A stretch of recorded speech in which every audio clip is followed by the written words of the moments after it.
Les préceptes du Seigneur sont droits, ils réjouissent le cœur. Le commandement du Seigneur est limpide, il clarifie le regard. Seigneur, tu as les paroles de la vie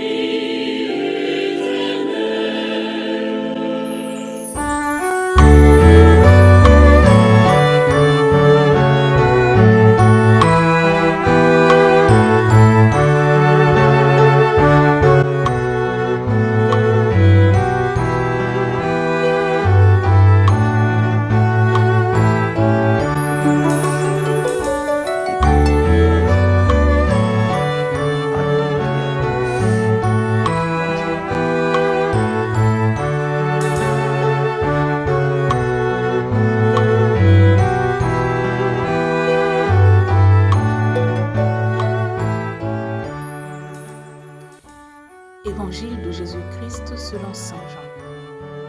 En ce temps-là, il eut un mariage à Cana de Galilée. La mère de Jésus était là. Jésus aussi avait été invité au mariage avec ses disciples. Or, en manqua de vin. La mère de Jésus lui dit : « Ils n'ont pas de vin. » Jésus lui répond : « Femme, que me veux-tu ?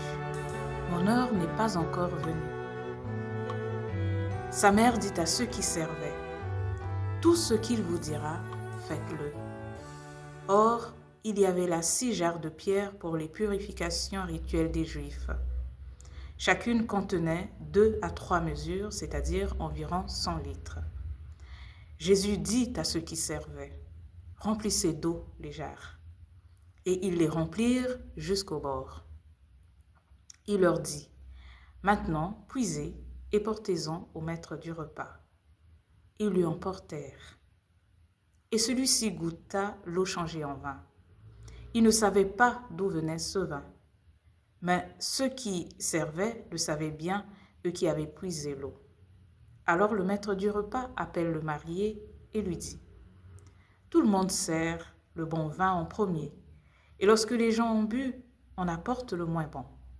Mais toi, tu as gardé le bon vin jusqu'à maintenant. » Tel fut le commencement des signes que Jésus accomplit. C'était à Cana de Galilée. Il manifesta sa gloire et ses disciples crurent en lui. Bien-aimés dans le Seigneur, nous célébrons aujourd'hui le 2e dimanche du temps ordinaire de l'année liturgique C. S'il faut donner un titre à cette réflexion, nous parlerons de l'union sponsale de Dieu avec son peuple. Pourquoi ce titre ? Déjà, la première lecture n'est autre qu'une déclaration d'amour de Dieu envers son peuple.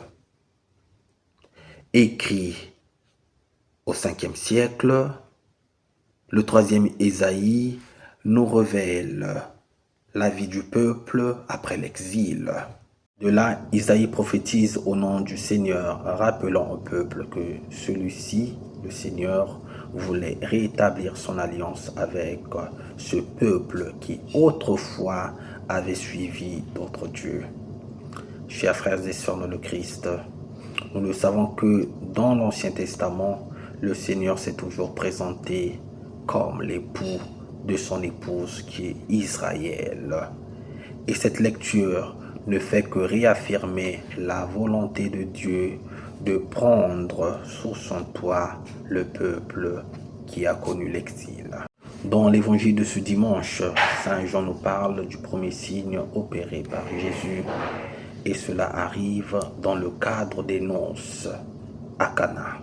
Quel lien alors pouvons-nous établir entre la première lecture et l'évangile ?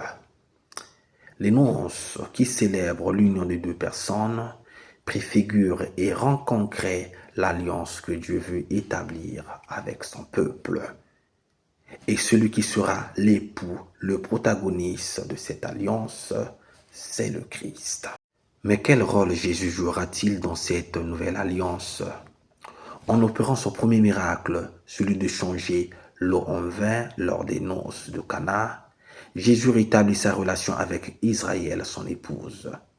Nous comprenons par là que Jésus est venu pour accomplir les noces de Dieu avec l'humanité. Quel sera le rôle de Marie dans cet épisode? En réalité, Marie jouera un rôle très capital. Elle sera la première à croire en son Fils.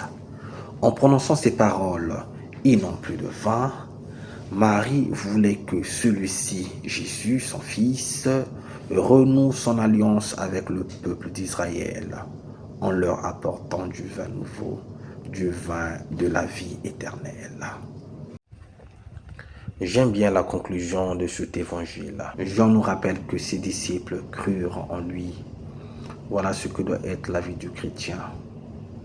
Le chrétien, une fois qu'il a rencontré le Seigneur, une fois qu'il a découvert les merveilles du Seigneur, il doit le manifester par les actes de foi, d'espérance et de charité. Que le Seigneur illumine notre dimanche et qu'il nous guide à jamais. À toutes et à tous, bon dimanche et bonne journée.